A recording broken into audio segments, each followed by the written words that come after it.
પટ મારવામાં ઘણા ખેડૂત મિત્રો બહુ એટલે બહુ મોટી ભૂલ કરે છે અને આખરે નામ આવે છે કંપનીવાળાનું, એગ્રોવાળાનું કે તમે દવા બટકાવો છો. પણ ના, રામ રામ ને સીતારામ ખેડૂત મિત્રો. આજ તમારી માટે આપણે અગત્યની માહિતી લઈને આવ્યા છીએ. આ વિડીયોને તમારે છેલ્લે સુધી જોવાનો છે, કેમ કે આ એક અગત્યની માહિતી છે જે તમારે દાણામાં પટ મારવામાં ઘણા ખેડૂત મિત્રો બહુ એટલે બહુ મોટી ભૂલ કરે છે અને આખરે નામ આવે છે કંપનીવાળાનું, એગ્રોવાળાનું કે તમે દવા બટકાવો છો. પણ ના, આપણામાં પટમાં કંઈક ભૂલ છે. આજનો વિડીયો છેલ્લે સુધી જોશો એટલે તમને ખબર પડી જશે.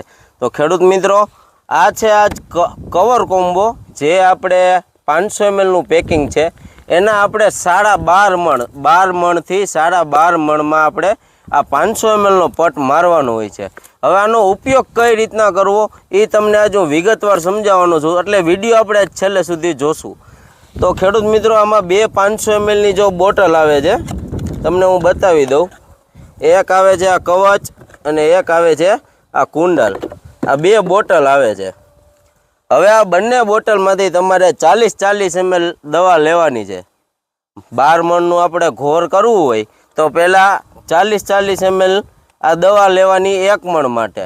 એટલે આ બંને ડબલા લઈ લેવાના અને 12 મણ માટે 200 ml, 1 મણ દીઠ 200 ml પાણી લેવાનું અને 40 ml એટલે 280 ml એટલું જ પાણી અને એ દવા બંનેથી ભેગું થઈને 280 ml ટોટલ થવું જોઈએ. એનાથી વધારે તમારે લેવાનું જ નથી. હવે ઘણા ખેડૂત મિત્રો હે ને 300, 400 ml સુધી પાણીની લિક્વિડ બંને ભેગું કરીને કરે. અરે ભાઈ, એટલું બધું તમે કરી નાખશો.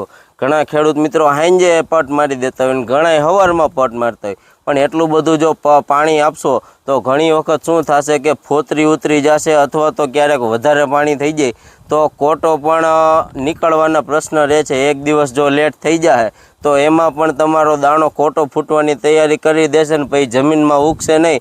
એટલે તમે કહેશો કે બિયારણ નબળું આવ્યું કે પટ વધારે લાગી ગયો ને એવા બીજા બાના નીકળશે. એના કરતાં સાચી માહિતીને તમે ફોલો કરો અને ખૂબ સારું તમે પરિણામ મેળવો.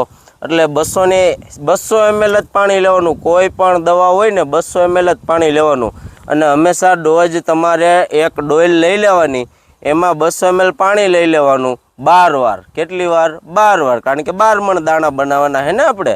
અને પછી આ બે ડબલામાં નાખીને ધોઈ નાખવાના. એટલે આપણો 280 ml લેખેનો ડોઝ કમ્પ્લીટ થઈ ગયો. અને હંમેશા એને હે ને આપણે એક ડબલું 280 mlનું આપણે માપ રાખી લેવાનું, એ જ ભરીને એમાં નાખવાનું. જે પંપથી જે ડોઝ